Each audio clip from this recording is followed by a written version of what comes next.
Alright everyone, we're back with another Monotype video. Today we're going to be doing a Monotype tier list. We're going to do one for every single type in.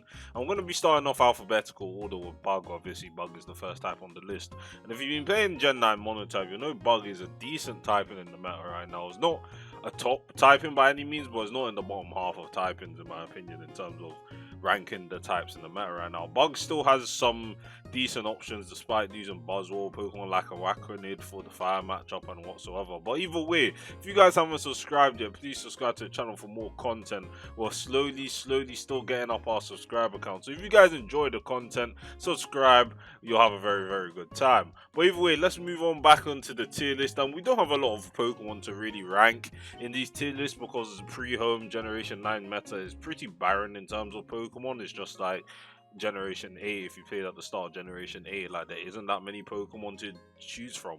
So either way, like it's not a Natdex issue, but it's a Gen 9 issue. But either way, we're gonna be ranking all of these S to D pretty much. Like there's not really anything that needs to be lower. Like for 14 fully evolved Pokemon, there doesn't need to be anything lower than D in my opinion. But either way, let's start off with Fortress.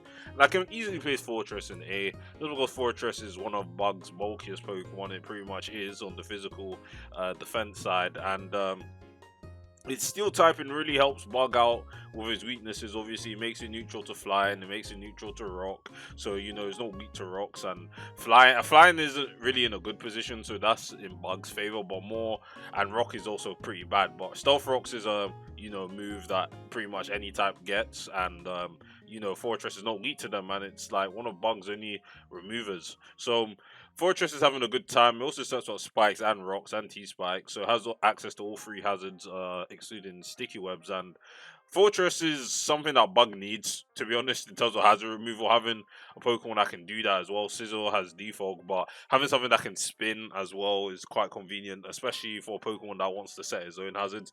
Defog is very, counterproductive, so having Fortress as your spinner is very useful for the type. It also is just bulky enough to handle a lot of Pokemon and can deal a lot of damage back. E.g. in like the Dark matchup, Dark has a lot of scary breakers, while Fortress can handle things like Chien-Pao pretty well by either gyro balling it or body pressing it. So yeah, Fortress is a necessity on Bug teams in my opinion. If you want to have hazards, if you want to have a bulky Pokemon, and even slow pivoting via Volt Switch. So yeah, there's no reason why you shouldn't be running Fortress on Bug. There's that. So onto Frostmoth. Frostmoth is interesting because it has Defog. It's one of the only non-flying type Pokemon that have Defog. The other one is like Sizzle, and I think the rest are just flying types. But either way, Frostmoth still is plagued with many issues that I had in the last generation, its debut generation.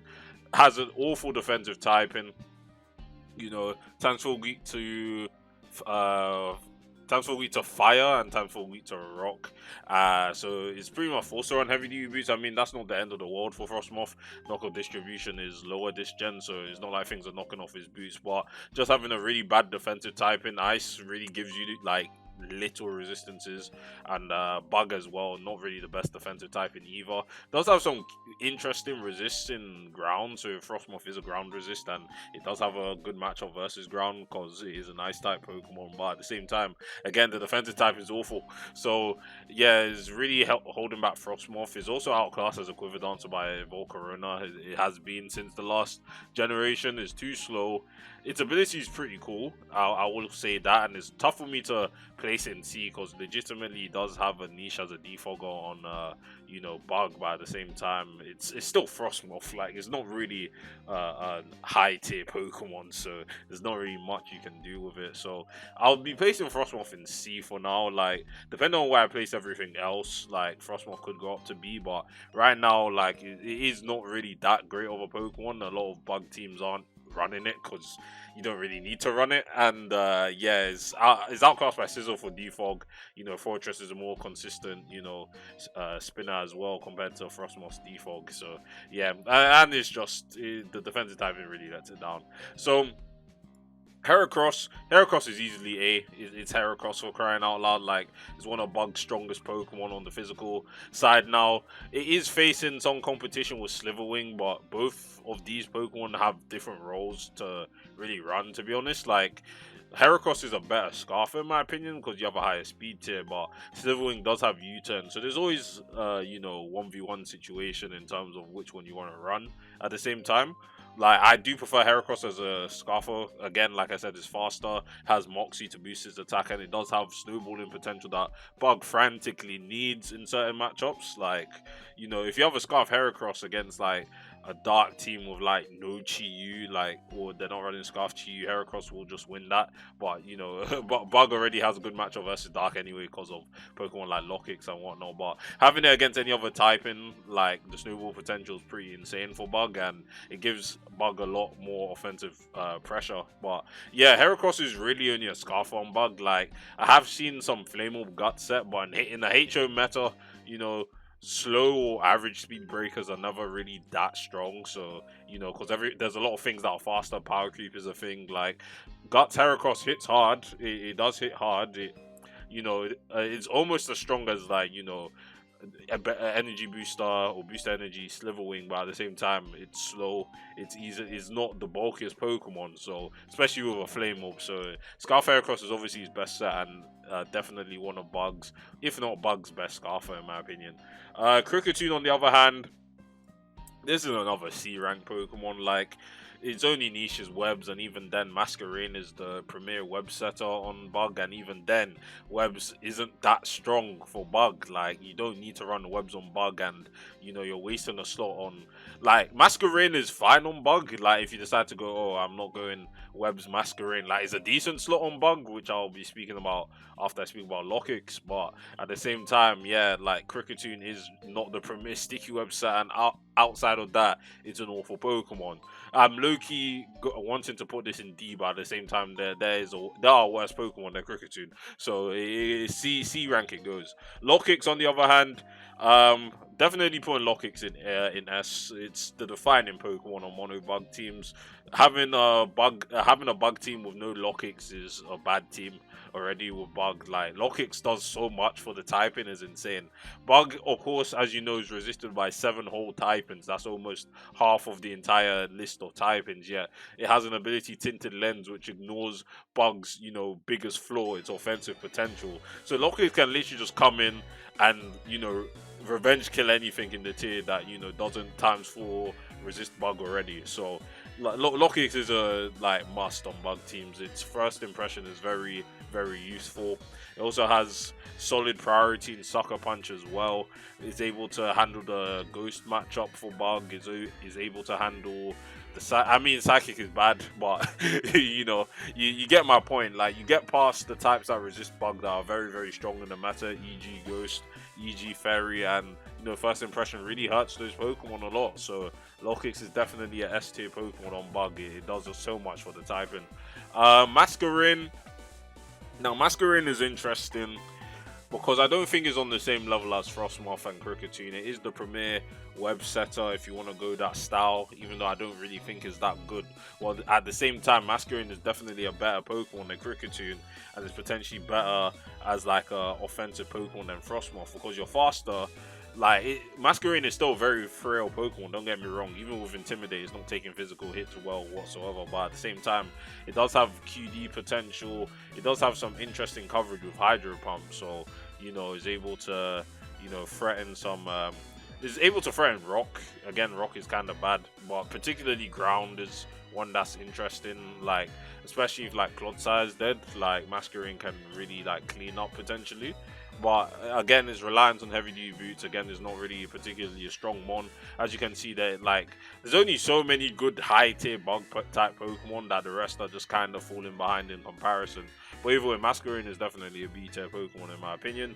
Rabscar is so interesting because Revival Blessing has finally been implemented, but Rabscar is still just a bad Pokemon. Revival Blessing isn't carrying this thing to S or A rank viability. The move is broken, but it's really Pawmot that makes the move strong, because Pawmot is an actual Pokemon. It has speed, it has power. It's a Pikachu clone that isn't arsed. Rabscar is suffering from an awful defensive type and is suffering from low speed. How are you going to revive anything back if you don't really have the bulk and you don't really have the resistances to really make it work? Again, Revival Blessing is I still think is a very uncompetitive move, but at the same time, Rabska is bad. Like, I see Rabska on bug, and I'm just like, this thing is never getting off a revival blessing because it's too slow. It'll either get taunted by something, or it's just gonna die in a couple of hits because it's not the bulkiest Pokemon and it's slow as hell. Like, of course, with its lack of speed, you can invest in HP, but at the same time, it just has common weaknesses. It's weak to Ghost, it's weak to Dark, you know, it's weak to Fire. Like, it's really, really, really not that good. But I have to put it in B just because Revival Blessing is, you know, a move that exists. So Rabska is carried by that. If Revival Blessing gets banned, Rabska is easily like a COD Pokemon. Like, it's not good in the slightest. Now, Sizzle's an easy A. He's probably the best Pokemon in A by far. Sizzle is needed on bug for its priority bullet punch. SD is a very scary set. I still remember the days. Well, it wasn't on Mono Bug because it couldn't terrestrialize into a Steel type on Mono Bug, but Terra Steel Sizzle Bullet Punch at +2 just O-code everything, man. It was insane, man. I'm happy with Ban Terra. This thing was annoying. But either way, on Bug, it obviously has its role as a priority Pokemon. It has SD, it hits really, really hard, and is one of Bug's best wing cons. There's not much else to say about Sizzle. You should have it on your team. Slitherwing is also an A-rank Pokemon. Do I believe it's better than Heracross? Tough to say. I would say overall, Slitherwing has a lot more to do than Heracross on bug. Like, Heracross is exclusively like a choice Scarfer. I don't think any Heracross set, like Scarf Heracross on his own is an A-mon. If, you know, it wasn't a Scarf, it would probably be in B because realistically it's pretty hard to support in such an offensive metagame where, you know, there's a lot of fast things that easily just dispatch Heracross. But Slitherwing on the other hand also has first impression like Lockix. It also hits very, very hard, and, you know, it has some decent special defense, so it can take some, you know, special hits quite well. It's also a decent wing con with bulk up. You know, bulk up flame charge is definitely something to look out for on Slitherwing. It does a lot of damage with that 135 base attack, 10 higher than Heracross. So, you know, it hits very, very hard. And yeah, Bug would need this Pokemon as well. Spidops, on the other hand, Spidops is complete garbage. It's definitely like the worst Gen 9 Pokemon, like fully evolved Gen 9 Pokemon. It really has nothing going for it other than Sticky Web, but even then I'd rather use Kricketune, and Krickatune's already in a pretty precarious situation. And yeah, Spidops really doesn't offer anything. Like, it has decent bulk, I want to say. Like, it has, you know, decent defense. I think it's like around 90 or something. I'll have to check Spidops' stats. I really forget what this mon is capable of. Spidops has wait, it's actually better for me to just look at Generation 9 Monotype. Actually, I was looking at Gen 8 to really compare how much we've lost. But yeah, Spidops' highest stat is like 92. Like, it's awful. Like, it has some decent physical bulk, and that's the most that I'll give Spidops. Other than that, it is a bad Pokemon. Don't really use this on any bug team. It really offers nothing. If you want to use webs, please use Masquerain. Like, other than, if you don't want to use webs, don't use Spidops. Very simple. Venomoth, on the other hand, Venomoth is hard for me to place because I don't see it that often, and I haven't used it that often because, like, on paper, Tinted Lens, again, is the best ability Bug wants. You know, it gets rid of its, you know, awful offensive potential because it's resisted by 7 types. But, yeah, I think Venomoth is in a similar place as Heracross, where the speed tier just doesn't cut it anymore. Like, Venomoth is faster, is at base 90, but at the same time, base 90 doesn't cut it anymore, and it's not a bulky Pokemon. It can't take hits, and there isn't that many opportunities for it to really set up like Sleep Powder, Quiver Dance. It won't be given enough turns to do that, and yeah, it's just really hard to set up with. I don't know, the same thing will apply to Volcarona and Vivillon, as I explained to them either, but it's just really hard to get these guys going in such an offensive metagame where you're not really given too much opportunity to set up. Like, if you're facing like a slow mono poison, like a bulky kind of balancy mono poison, then yeah, Venomoth really dumpster trucks those cores, because you just sleep powder the slow mons, you get past the resistances. That obviously something like Clodsire would just hard wall you because of unaware, but especially something on ground, like where Clodsire is running water absorb, you will just 1v1 and kill it. But yeah, other than that, yeah, it's pretty hard to use Venomoth consistently, but it's still a decent Pokemon overall. Vespiquen, still in the same position as these guys.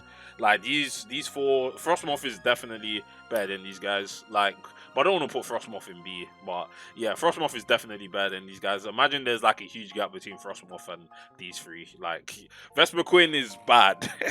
Vespiquen is bad, but it's better than Spidops. It's better than Spidops. You know why it's better than Spidops? Because it's bulkier than Spidops. It has Roost. I think it kept Roost. Hopefully it kept Roost. Did it keep Roost? Let's see. Vespiquen. Let's see if Vespiquen kept Roost. Vespiquen kept Roost, so it's better. Like it has recovery. Like it's chilling. It's chilling. So yeah, Vespiquen has spikes. Is doing a lot more than Spidops does, but it's still a bad Pokemon in general. It's like comparing trash and garbage. They're practically the same, but Vespiquen does have U-turn, it does have spikes, it does have Roost, so it's definitely better than Spidops. Vivillon is in a similar situation, but I've seen slightly more success with people using Vivillon over Venomoth. And it's weird to think about it. Like, Vivillon is 1 point slower, but in a game like Vivillon mostly runs Sash because it's not living any hits. Like, you'll see with all these QD mons, they have no bulk to their name, so they're not living any hits. But assuming you're able to keep up rocks, Vivillon takes, like, it has Compound Eyes. You know, it lands at Sleep Powder most of the time, and you're going to QD. But the issue is a worse QDer than Venomoth because Tinted Lens is an ability. And even then, like, I could have considered Butterfree if Butterfree was in Gen 9 because, you know, it has Tinted Lens. It practically is Vivillon. It has higher special attack, but it's much, much slower. So, yeah, Vivillon's interesting because, again, it's still struggling like Venomoth, but I would say Venomoth is probably better, but Vivillon is not a C-tier Pokemon for bug, I believe. And the last Pokemon we're going to talk about is Volcarona. Volcarona is Volcarona. Like, what do I have to say? This thing is not going anywhere below A, and it's probably better than Heracross, in my opinion. But, like I said with Venomoth, I feel like Volcarona doesn't really... I haven't really been able to sweep with Volcarona. Like, I've never really seen a game where QD Volcarona wins anymore. Like, it's not really a thing for Volcarona to win anymore. And I don't know, it's because of the nature of the meta, and I would assume it's the nature of the meta that, like, teams aren't getting steamrolled by a QD Volcarona. This isn't Gen 5 anymore. Power Creep has hit Volcarona and it's hit it hard. But it's still one of bug best Pokemon. It has heavy duty boots, something that it needed and it got in Generation 8 and is one of the best Pokemon in Generation 8. But at the same time, I don't know, like, it's fast, it's 100 base speed, so don't get me wrong, like, it has a good enough speed to make it work, but I don't know, like, I just don't see Volcarona sweeping, as its sweeping to potential is a lot worse, in my opinion, in this meta game, and yeah. That's really all I have to say about Volcarona now, but like it might get better later on, but I think it has more of a better role on fire, but even at that point there's a competition with Iron Moth, its future variant, so yeah, at least it has no competition on, you know, bug, because, you know, it's the best QD mon on bug. Sliverwing, its past variant form, is a physical attacker, so there's really no competition for Volcarona, so it doesn't really have much to worry about. But yeah, this is the bug tier list right now. It's pretty much accurate to, you know, how bug works. Like, I really want to put Rabsca lower because outside of Revival Blessing, it really is a shit mon. But I'll leave it in B because Revival Blessing is a broken move for now. But if it gets banned, Rabsca is in C very easily. But yeah, this is it. S Lockix, A Sizzle, Fortress, Sliverwing, Volcarona, Heracross, B tier, Masquerain, Rabsca, Venomoth, Vivillon, C tier, Frostmoth, Kricketune, and Vespiquen, and then D, Spidops. So in all honesty, I wouldn't rank Spidops, but because there's such little Pokemon, you might as well just make, you know, D tier the Spidops tier because this one is awful. But either way, if you guys enjoyed this video, let me know if you've been using Monobug. I know there's been a lot of Monobug enjoyers in Generation 9 Monotype so far, and a lot of people have been climbing with bugs, so it goes to show that it's still a very usable type, and despite losing mons like Durant and Buzzwole, Scolipede, all of that stuff. And yeah, let me know if you agree with my tier list or not, if you do play Gen 9 Monotype bug. I think this is pretty darn accurate in my opinion, so I don't know if you're gonna disagree with me that much. But either way, thanks for watching again, guys. Like and subscribe to this video if you guys enjoyed this, and yeah, I'll see you guys in the next one. Peace.